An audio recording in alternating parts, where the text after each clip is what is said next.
সুপ্রিয় দর্শক, আমরা এই মুহূর্তে আছি নিজামিয়া গোপখালী ইনসানিয়া দাখিল মাদ্রাসায়। আপনারা দেখতে পাচ্ছেন বর্তমানে মাদ্রাসার অবস্থা।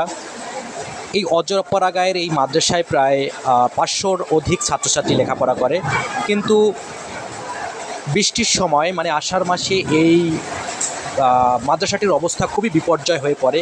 এখানে যাওয়া আসা এবং এখানে ক্লাস করার মতো সেরকম পরিস্থিতি থাকে না। জন্য আমি আমাদের মাননীয় এমপি মহোদয় এবং টিওনো স্যার সহ মঠবাড়িয়া যারা উপরস্থ কর্মকর্তা আছেন তাদের দৃষ্টি আকর্ষণ করছি, যাতে এখানে সুন্দরভাবে পড়াশোনা করা যায় এরকম একটা পরিবেশ তৈরি করে দিয়ে আপনারা এই জানখালি সহ এই অজপাড়া গায়ের যে লোকজন আসেন তাদেরকে উপকৃত করবেন।